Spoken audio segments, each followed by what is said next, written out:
Isaac, Josh, and David. We are back today after yesterday's game. We had people, or rather, we had people leaving the stream not happy, sad. They had to be announced.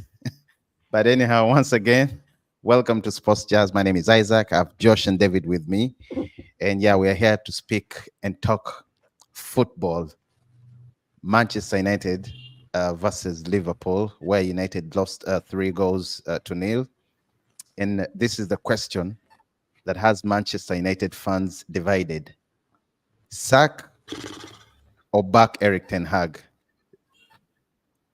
Josh, that is for you. You're a Manchester United fan. Should Erik Ten Hag be sacked? Or is, as you always say, is it the British media that keep on talking and complaining? Yeah, Josh, please give me, tell me what you think. I don't know how to answer.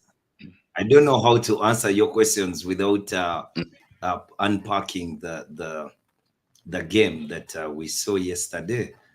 It was a very bad game for United fans. We did not enjoy what we saw. The problems that we did see yesterday were so many, but they're not the same problems that we had last season. These were actually new problems. This was like a team that was not ready to play the game, a team that lacked desire, that lacked in so many aspects. You're playing Liverpool, one of your biggest rivals, but you are slow on picking up second balls. You are not really proactive in the way you're applying yourself on the pitch. So in the end, it was a very bad game for us. Nick We is lost saying, 3-0. It Nick is was saying, evident. It was evident that we needed. yeah, Josh, carry on. Sorry, I mean, I just wanted you to see what Nick is it was saying. evident. No, no, no, no. Nick is a football person. He cannot sack Ten Hag. As in, he loves football more than anything else. As in, that's a guy who can stay and steady the ship. But yes, United had its problems yesterday. They were a bit plenty. We were found out so many times.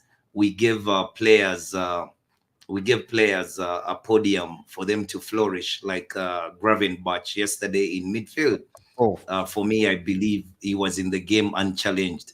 I cannot say that was his best performance because much as he did perform very well, he was really not challenged. It was evident that we needed the signing of Manuel Ugarte even before the season started, but we got him late.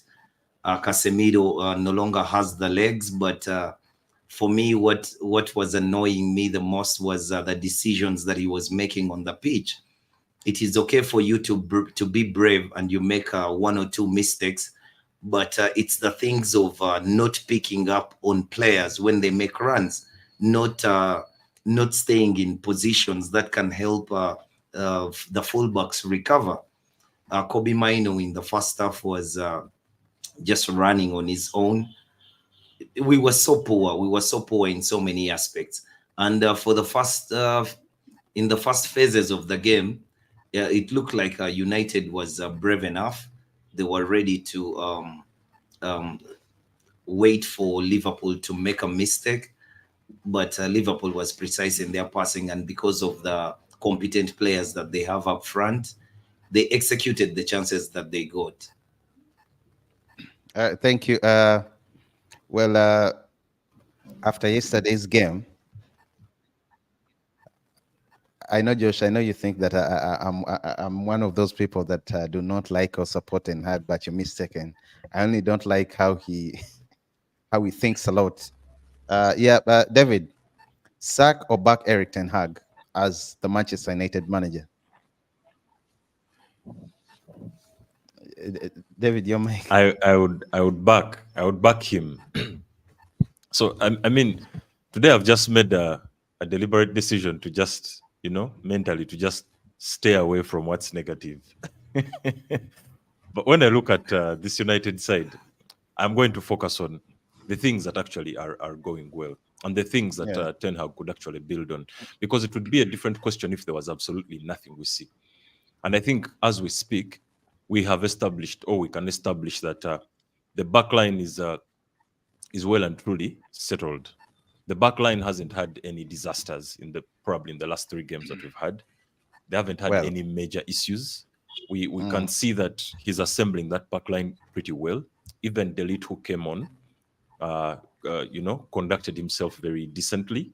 He handled himself very well, especially for a first time in a Premier League game. The environment is usually very, very different.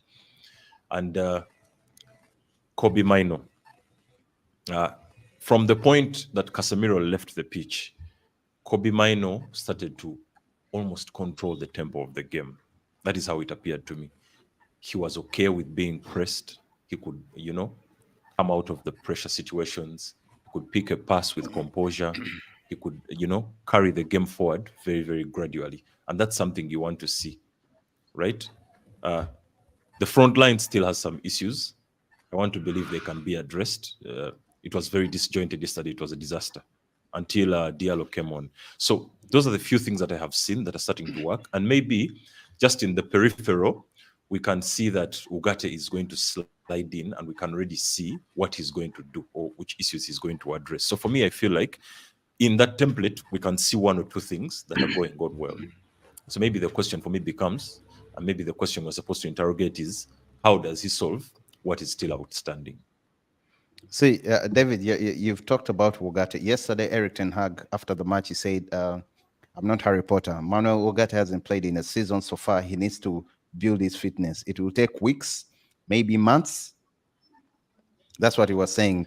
That doesn't really come off good to many Manchester United players because But I mean, why? I myself, see, me as a football fan, okay, Maybe it you're worries saying me. it's too No, honest, listen. but No. you want It worries me. sorry. Ugarte played 7 games. But do you want Ugarte? Yeah, but do you want Ugarte to be thrown into the deep end and he gives you a game like Casemiro gave you yesterday? Will he recover? And then you mess up his confidence. Will you, as a United fan, Talking about Casemiro, will that be how I've won't that clapped be a back decision on for you to? Instagram. Yeah, but won't that be a decision for you to want No, Josh, I'm not sure why he would need Ugarte months. That's what sold I'm trying used? to say. I'm not sure why But he would for need me, months. Maybe is that why he wanted to keep Scott McTominay? Because we understand he was the Scott McTominay deal had Ineos all around it. As far as Ten Hag, yeah, he yeah, really yeah, wanted yeah. him to stay. Yeah, but he understood that this is an academy player. This is a player who fetches you money. So it was easy. You know what I Easy, think but about that, Scott? I can tell you. Yeah, You're you're go saying? ahead. Sorry. Here's the thing, though. For me, I say that our front 3 does have problems because when you look at Garnacho, Zagzi, and Amad Diallo, who are your preferred front 3, right? But these are very promising talents, but are part of a rebuild. You see, we must allow them time to acclimatize in the case of Zagzi, and be ready for the inconsistencies from Garnacho and Amad Diallo for even a whole season. But as football fans, we are not ready for that. We just want the now. We want them firing. We want them to be as good as they can be. And that's what brings me to the issue that Man United fans do have with Marcus Rashford.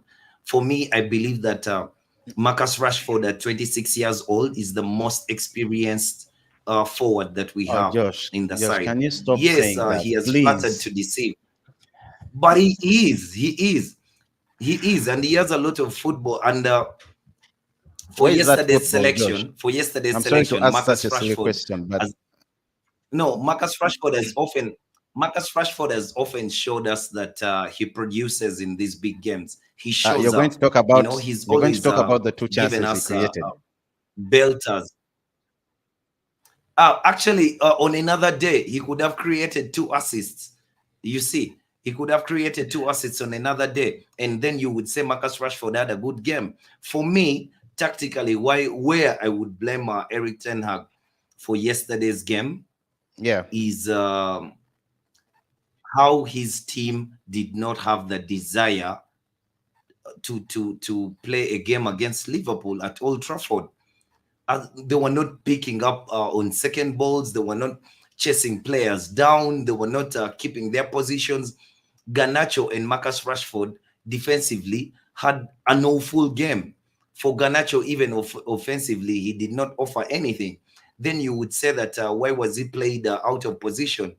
At 20 years old, Garnacho is not being played out of position to play on the right wing forward, because he has flourished before playing on the right wing forward.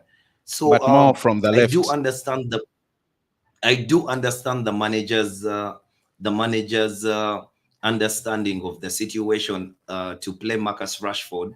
So maybe Marcus Rashford can get his groove back, and he hopes to have a player of Marcus Rashford's Yes. caliber At going what into the cost? season. At what At cost, what Josh? cost? We are losing games right now, but even Garnacho had a stinker yesterday. He was not in the game at all. He did not offer Yeah, United anything in the that is game, correct. but he did start the game, and you cried for him to start the game. But That for is me, correct.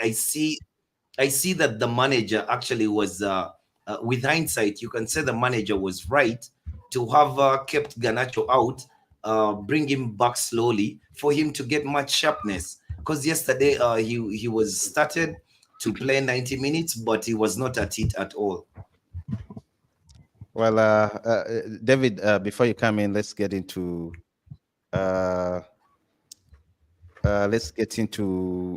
before you come in, let's real quick get into the comment section where we have Nick saying, he says, I respect Man United decision if they keep Erik Ten Hag, but if he has to leave, Ruben Amorim, Edin Tazik, or Peter Boss, the names they should be looking for. They should be, looking for.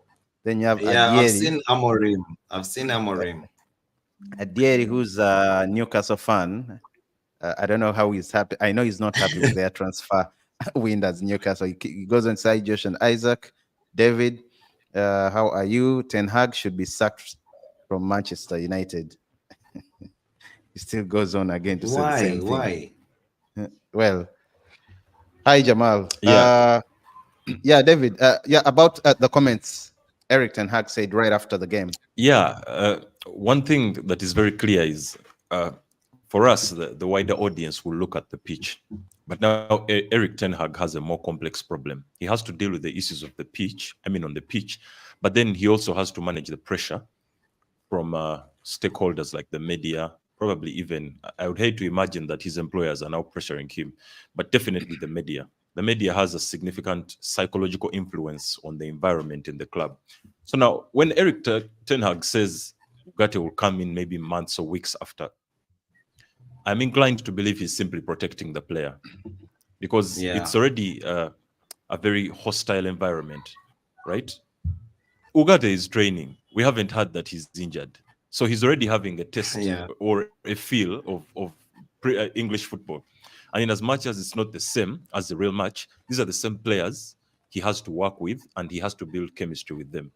If we can see that Manchester United or the pitch has a cohesion problem, then he has also seen it. I'm quite certain Ugarte will come in sooner than months. That is for sure. But he has to speak that way, to kind of stave off the pressure from the media. So that's how I see it. I don't want to believe that with the urgency of the situation in midfield, he wants to keep Ten Hag or Ugarte away for weeks. True. And Isaac, I've often told you that I for one, I back the manager 100%. I back the manager 100% only because of the things that have happened at United this season. He's had 2 seasons at the club. This is his third season, but to me, he's like a new manager. Why is he a new manager? There's so much that has changed around him that he has to actually learn. He also has to learn as he's coaching the players that he has. He's signed 5 new players. He has Ineos backing him. He has 2 new assistant coaches. He has a set piece coach. These are all new people and a new environment. So it will take time. I know they will gel. I believe that they will gel, and they will start to do things differently, and maybe United will start to pick up points.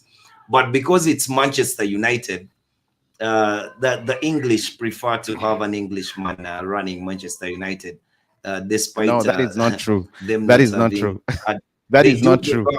They do No, prefer an no, no, English. no, Josh. Believe you me, when No, the rumor maybe was they don't going on like Ten of Hag because Gareth of his Southgate, ego. But oh my Josh, God, they were Josh. just thumping. But you know how they went hard on Yeah, Ole. You saw how they went hard on Ole. I'm not saying he's English. no, they did He was a not. darling. He No, was a they did. darling in No, the. no, no, no, they did not. They did. So Yeah, Isaac, you here's know why another thing to consider. See, yeah, okay, yeah. Yeah, here is another thing to consider. You know, we can actually interrogate that decision to sack him very, very honestly and say, okay, Yeah. now you sack Ten Hag, what happens next? The one thing that fans forget is there is a very complex knock-on effect in the club's environment when a manager is sacked. The crop of players that are at the club right now, they satisfy the vision that Ten Hag is building. They don't satisfy. Nick has suggested a few good recommendations. To be honest, you know, they don't satisfy any of those guys. Those guys are going to come. Whoever you can think Amorim of. can actually fit. So yeah, but he's going to come, and if he doesn't, if the players don't bother him, maybe the technical coach would bother him. Maybe he doesn't want to work with Van Nistelrooy, you know, things like those, and then you'll just be deleting and repeating. When do we give it a chance and watch a project grow, especially through the muddy phases like this, like exactly what United is going through? I think they have to ride this wave and just up to a place where they can restore order. Otherwise, it can get even more chaotic. And then it's 20 years with no progress. I agree. I agree. Just before you come in, we see Kyle Leslie saying, I wouldn't sack a manager straight after the transfer window. I know Josh agrees with that. Then I Jamal, know who does that. Jamal Yeah. says KDM is the voice of reason on all United issues. But he's an Arsenal Arsenal fans see things clearly. Sinan, I don't know how you slept. Sinan, good to have you on. I know you're a Manchester United diehard fan. You missed out yesterday on Josh. He was so sad because Taji was in the comment section. He even came on the stream just to, heckle at him. Yeah, that's it for now. And Nick is saying hi, everyone on the chat. Yeah, David.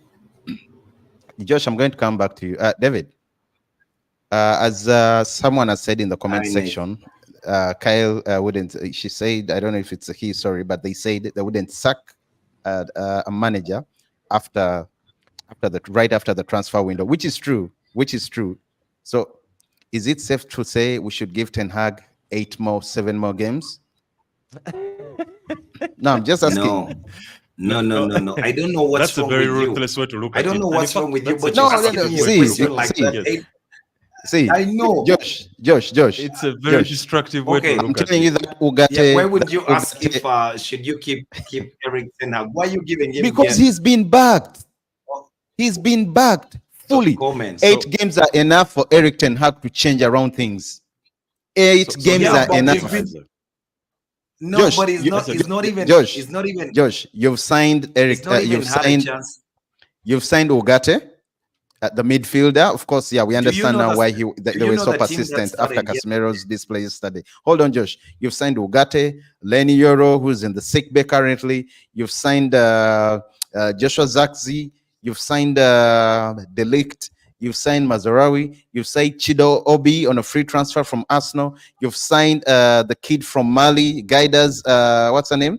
Seko Kone, who's also a CDM. Josh, are you trying to say that Man United, and by the way, before I come to that, you know that Ineos were in the market looking for a manager, but they only extended Ten Hag's contract. They activated that option to extend because there was no one to replace him. In other words, they also had the same thing on their mind. Are you ready for me to give you the bite on that? Okay, give me the bite. Give me the bite. Go at it. You see, Erik, when Ineos came in, Ineos had to do their due diligence at the time. That was it was their right, because at the time they came in, they found this manager, and things had not gone well that season. So it was I felt that they had a right to look around. They had a right to have their own man.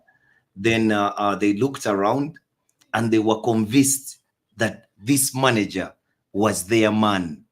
They extended his contract. He stayed he stayed for now 2 more years, and they've backed him all the way. You can see that the signings that have been made are signings that are made for the manager. They're signings that fit in the vision of the manager and how he wants to play. So when you start to tell me that Ineos was looking for another manager, but they did not find another manager, that's why they signed they extended Erik ten Hag's contract. That is not true. It's just that they found the manager that they already had him at the club. After all their due diligence, they had the best manager they could have at the club at that moment. There's also this. So Erik ten Hag Before, is Ineos's man because Ineos chose him. I believe he is, at least for now, because one of the things they did, even as they were looking outside, is It's a good. thorough audit on his work compared to the Yeah. resources available to him. I'm thinking if they were really that dissatisfied with him, he would have gotten a 1-year contract. Exactly. He would have gotten a 1-year contract because, he was Sure. willing to go. He was also, he seemed to be a bit in a bit of a They would foul not mood even about. have extended his contract. His They would have ego. just Did left you him see the way he be. responded when he was asked whether he was ready to be sacked? Right way to respond every day, He all said, I was day. in I Ibiza. love that man in I wasn't even concentrated on that. My mind was on holiday. I mean, my whole mind was on me having a good holiday with my wife. So whatever They decision didn't was need supposed to to come be through, loyal I to was okay him. with it. Yeah. Yeah, they didn't need to be loyal loyal to him. They had just come. There was no need. Yeah, they had just come. They met someone there and they had to assess the person who had been there as manager because the team finished 8th. So they're bringing in all these new people, but they want to actually satisfy themselves that actually the guy that we have can do this. He can promote Josh, what we want to do at the club. Josh, So they chose him. But just to remind you, last season when he was asked in a presser about, they used to hound him all the time. And one time, this guy was asking him whether he will be, whether he has the backing of the board and whether he won't go at the end of the season. I And remember that. he just told them something so honest that unless the guys on the board are not logical, you see, Yeah, I with the remember that. season that we've had, under the circumstances that we've had this season, there's no way you can fire a manager if you're a logical person. With with For me, almost by the the way, first let me 11 in the tell you, sick bay. Mm. yeah, let me tell you one thing. As in, I'm a Manchester United fan. I'm not an Erik ten Hag fan. I am a Manchester United fan. I do not, I do not say that Erik ten Hag should never leave Manchester United. If he does fail, let him leave Manchester United. But for now, this is the manager that I want to succeed actually at Manchester United. So Josh, I would that's rather keep him suspicious. every day of the week. Except that Ten At Hag least is I'll give him Dutch. 2 more That's very seasons. suspicious. Josh, Sinan says, Josh, the fact is our weekend was the worst this year. That's what he says. It Isaac, was you were talking about how Yeah, long? sure. It was so yeah. bad. Earlier, Yeah, I was asking how you long. were I mean, you were eight, talking by about the how way. long. So here's the thing. One of the things you have to establish is when a team is in its when a project is in its formative stages, you have to Yeah. first lift away the delusions. You are not going to win 100% of the games. That one first, let that be the first basis. You're not going to win. So because the rhetoric that is going to follow after that is each time he loses a game, we shall be calling for his head, or United fans will be calling for his head. For us, we are. I mean, the rest of football is happy to watch you guys, structurally degrade, destroy yourselves. But you can't. He's not going to win 100% of the games. Let's just say what percentage of the games is acceptable. How many losses is acceptable, considering that the project is still in its offing? That is a conversation we can have. But if you're here going to wait and for each game he loses and you're going to call for his head, then that project will not take off.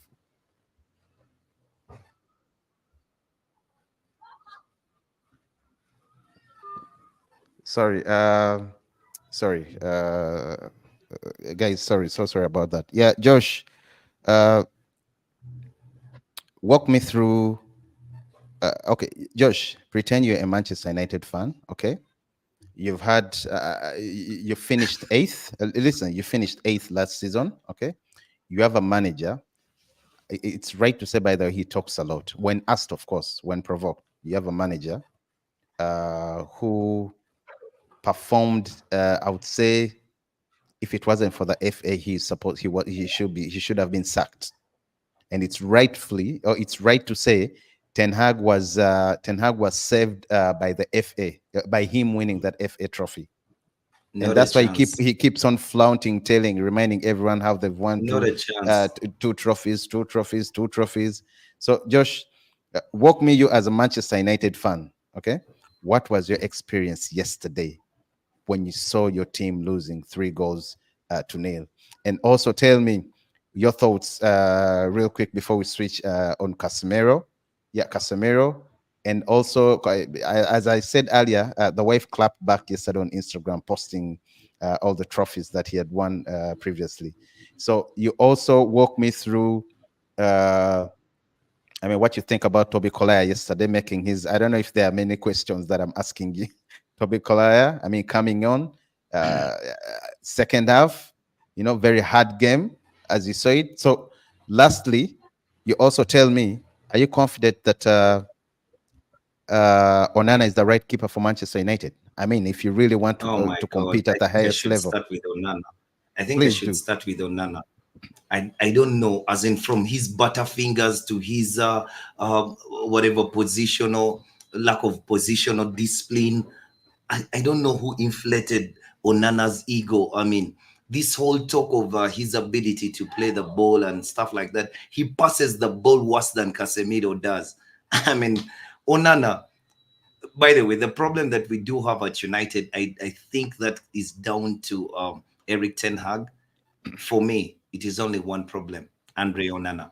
Because Andre Onana, yes, in the new style of football that Erik Ten Hag intends to play, he can be a very good sweeper keeper. He can play that very well. But then Yeah. his decision making is so poor. I mean, a player could be free, and Onana still plays a Hollywood pass. He attempts a Hollywood pass when there are so many options where he would have played the ball and the ball is advanced to places that benefit us. But I don't know, something is wrong with him. He just wants to play that Hollywood pass, like the ball he played back to Lisandro Martinez.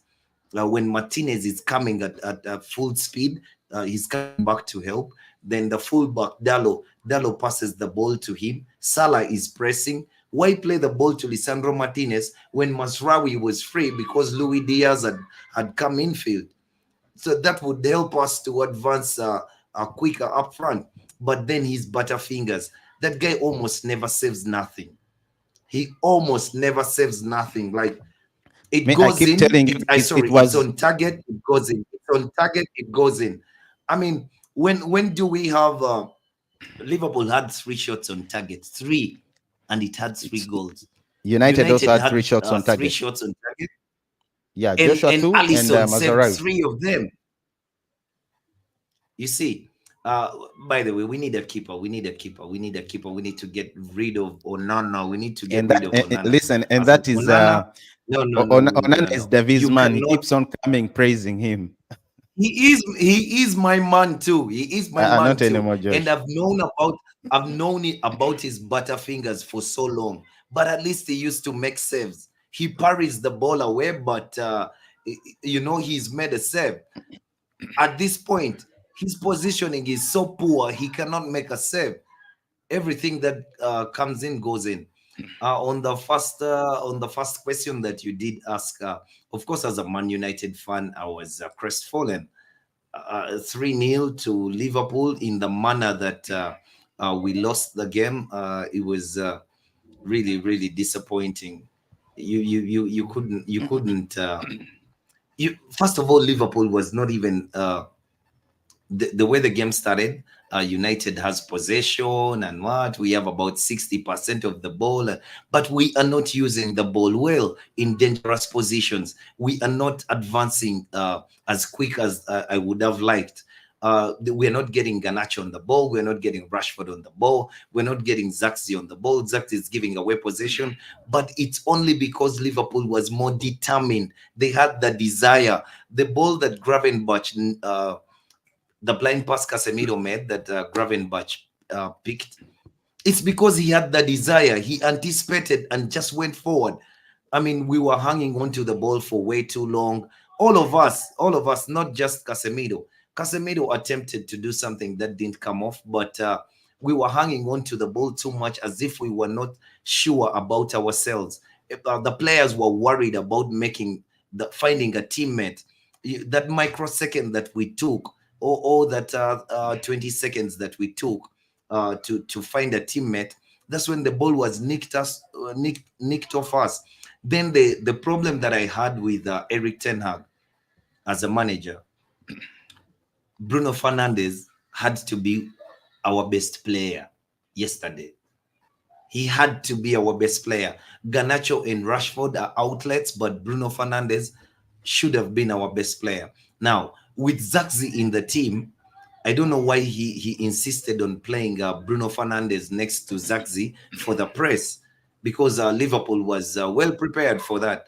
They didn't even allow us to press them because they just had so many numbers, and the fact that they do not have a central defensive midfielder. Gravenberch is a box-to-box player too. So they had three players who were helping each other in midfield. Everyone was running for the other. Trent Alexander-Arnold was caught out by Rashford so many times, but he was tagged. You know, Gravenberch was close to Trent Alexander-Arnold, and he gave chance to Konate to come in, and there are three men against Rashford, so he just has to go back. Then when Dallo and Mazraoui, because of the system that we were playing, go upfield, which is a thing they should do, because that's how you benefit from them in that system. Kobe Mainu and Casemiro, you must actually watch the spaces of where Mazraoui and Dallo have left, so the fullbacks are not stretched. Because if you don't, that means Martinez is going to run off to cover the man on the far end, and the ball will be slotted in for Luis Diaz to finish the second goal. Yo, it was awful. It was awful. It was bad. Yes, But you had I your also time. picked up something that Yeah, maybe we Toby just Collier. don't You have didn't the say something. chemistry yet. We don't How have, about Toby Collier we making don't his have, debut yeah, yesterday? yeah. Just before I say anything about Toby Collier, we didn't have the chemistry. There was no cohesion in the team. Then, because of our lack of squad depth, we got to throw in Toby Collier at the deep end. That is not a game to give Toby Collier a debut. He was just being shrugged off the ball, as in pushed around. They're He leading. was bullied. It's 2 Yeah. 0 as in 2-0 against Liverpool. He was just bullied all over the place. But that's not on him, and that's not on the manager, but that's just the players that we had. It was only him on the bench who could come in for Casemiro at that point. For such a kid, you would rather have started him. I know, Bertram, right now you'd be saying Erik Ten Hag should go. How do you start Toby Collier ahead of Casemiro? But yeah, I No, think he will do okay. I think he will do okay going forward. But yeah, yesterday was a disaster. David, please, Yeah, before the game started, yeah. I during want the to I want to preview. level some I want to level some criticism against Ten Hag as well. So there are Go, certain go. small Mm. issues that I could highlight that are squarely down to the coach. I remember from back in the day when United was enjoying its dominant period, even very recently, there was an aspect about Old Trafford, even on the pitch, even outside Old Trafford, even when they would visit, they had that fear factor. And that fear factor was before we could start talking about this pressing business. United was actually already doing that. It could have around 3 or 4 people, either in that midfield, the Jason Parks, the Keens, those kinds of guys, even the Brazilian brothers. I could think of so many people who used to do it. But I watched Diaz nick the ball from Casemiro, no reaction around him. He wasn't like doing too much. He just nicked the ball, got away with it, you know, just shifted it to someone else, slid into the box, still no reaction, and it was given back to him. He just slots it home, no pressure whatsoever. That could never happen in Classic United, against Classic United. It could never happen. United, if they could be described in one thing, in one word, they were militant. They could not let you get away with the ball like that, so simply like that. Arsenal would, I remember we had dribblers, we had people who were just very But brilliant on the ball, David, and they would get hacked. They would get I hacked. agree. So I agree when you say, that is something I can level against Ten Hag. That is something that David, has to be coached into a team. David, I agree when you say they were militant. Yeah, David, you hear me? Yeah. Yeah, I'm saying I agree when you say they were militant, but again, you have to look at the character back then and now. I mean, Yeah, but that's something you coach. That's something you okay. coach. That, I mean, but also, sorry, David, you can't coach someone be something that they are not unless they No, have the right now the character team. to be. Right now the team. Yeah. Yeah, but right now the team is so fragile. Right now the team is so fragile that anything that happens that does not go their way, you can see immediately they switch off. But that's because of the characters at the club in those positions. Casemiro, see, I think Casemiro came also as a stopgap measure. I mean, it was a last-minute decision that we took because we could not get any other person, or the manager could not have his way to have a Frankie de Jong. But for me, Casemiro should not have been the solution for after the season that he came. Okay. Yes, he did play well, and we needed him. Josh, It's okay. He should have stayed in the dressing room, but we should have moved on from Casemiro. We should have bought a Ugarte, they tried. They tried, Josh. Thunderbird, a They Sterling tried. They were waiting for that Saudi bid to the come season before in. this one. Okay, yeah, maybe, yeah. That so I agree if you say the season before that so one. But yeah, here's the thing, Isaac. yeah. I David, watched in an 30 interview seconds. where Yeah. I watched an Oh interview where yeah, there Walcott was that was problem revealing. too. Mm. And Yeah, just hold Yeah, up, just hold up. Yeah, yeah. David, I in watched 30 an seconds. interview. Yeah, I watched an interview where Walcott was revealing something very interesting. He said the most brilliant player at a certain point in Arsenal was Ozil, Mesut Ozil. But here's the trouble with Ozil. When Arteta came, or even when these, the newer managers came, they found, I even lack the word to use, like someone who is too relaxed. He was too relaxed. And Walcott said you almost questioned whether there was anything in his head.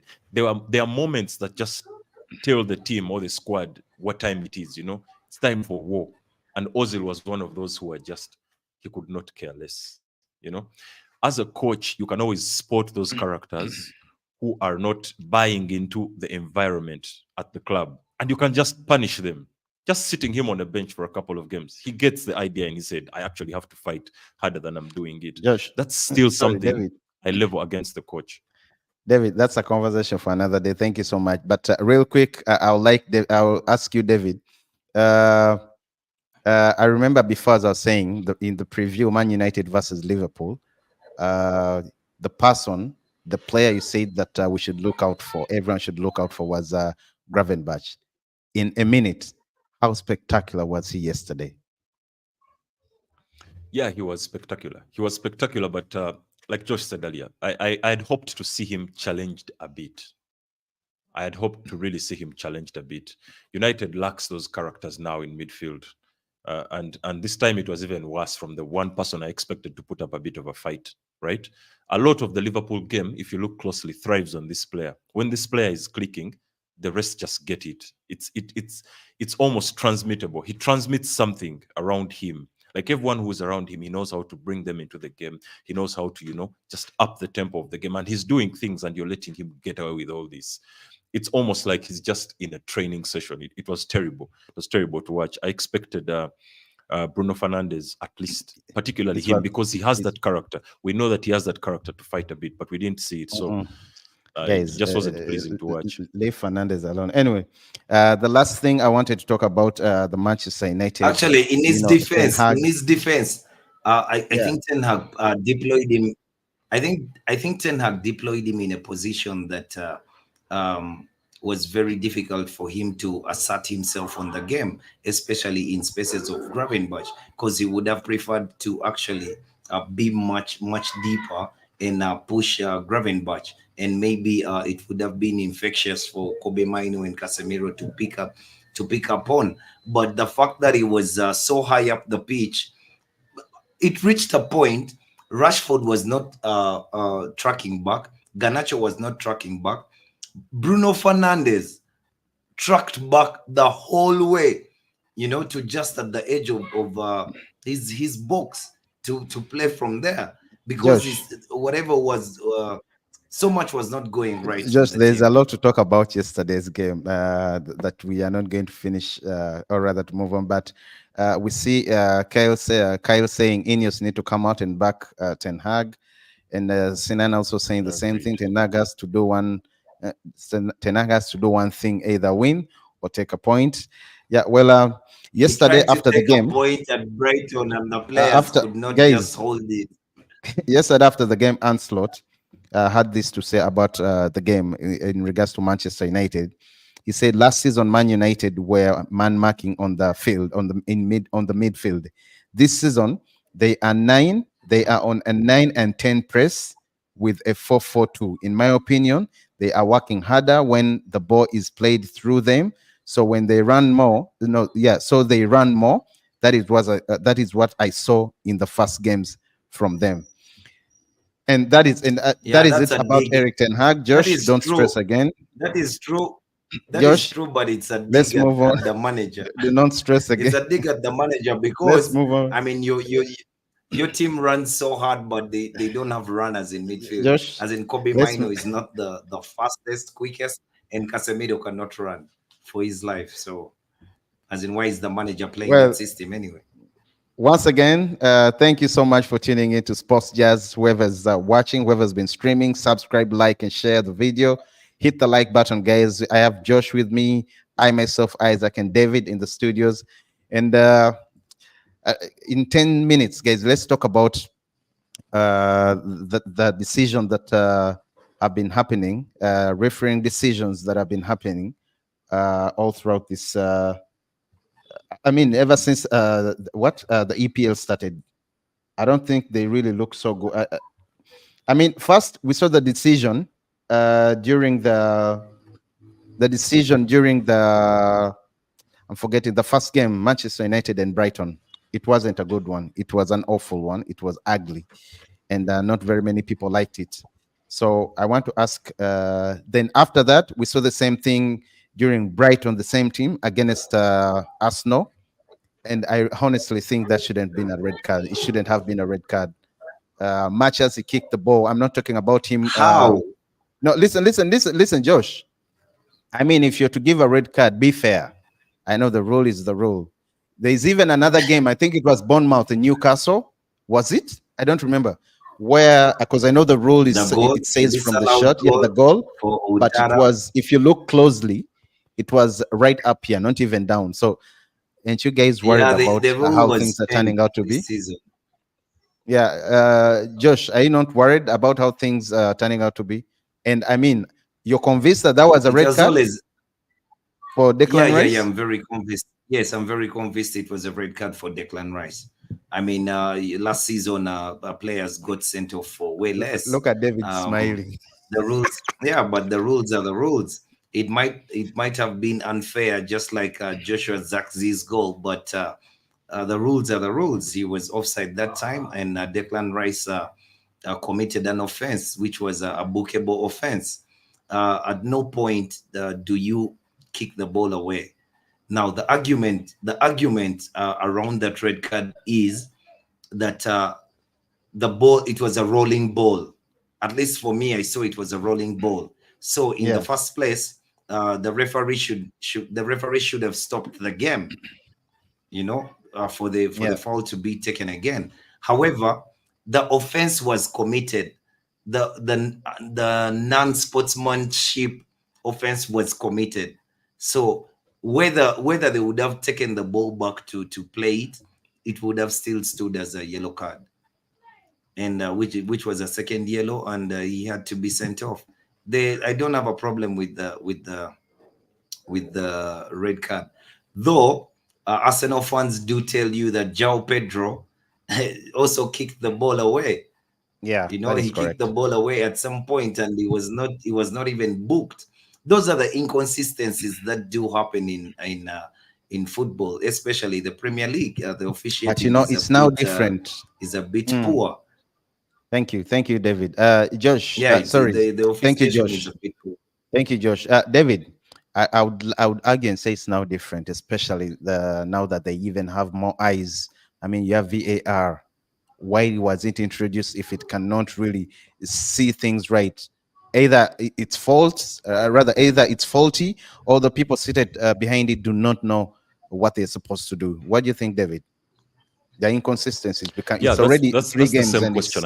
it's mm, It's the same question I have on my mind. I mean, at what point do we review decisions that have a significant impact on the net result of the game? So because, I mean, uh, João Pedro's thing was actually more blatant, and yet Rice's Yeah. was almost instinctive, and the ball mm. remained within reach.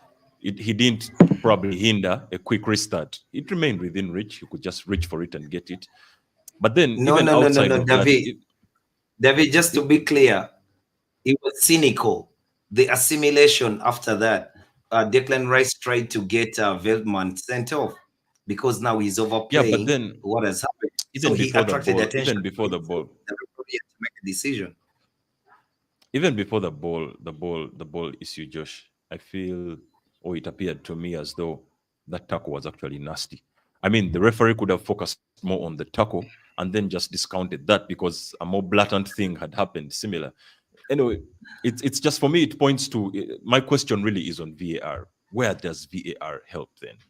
Because Joshua Zaxi, I feel like It's that just could too have been, poor. yeah, it's very poor. It's a very hopeless thing.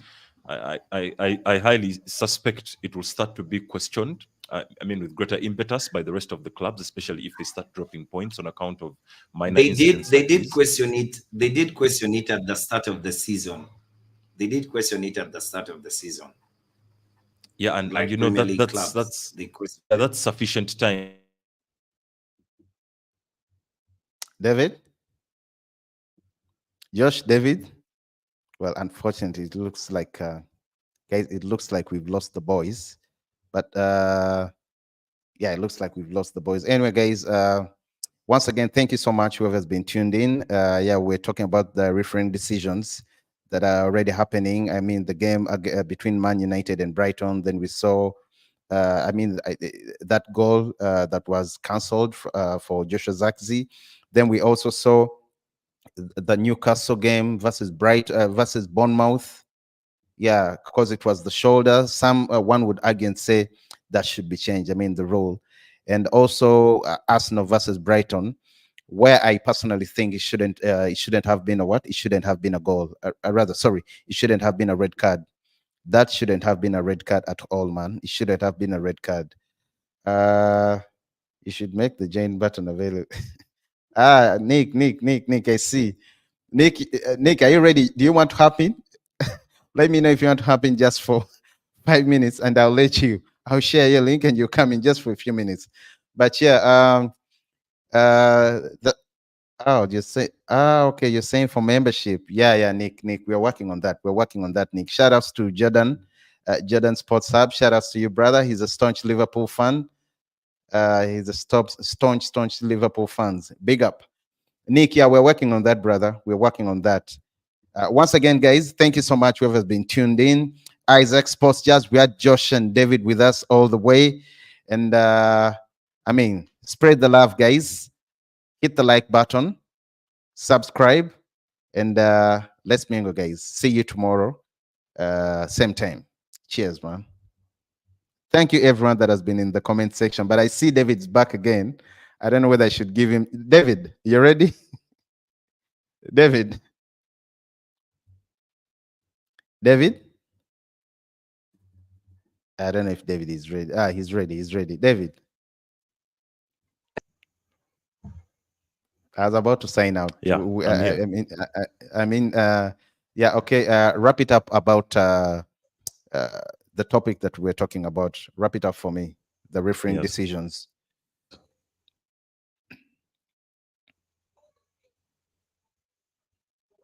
David. David. Oh gosh. Guys. That's it, guys. Thank you once again, everyone that has been tuned in. Sports Jazz, thank you so much for streaming. See you tomorrow. Hit the like button, subscribe, like, and share with videos. Cheers, guys.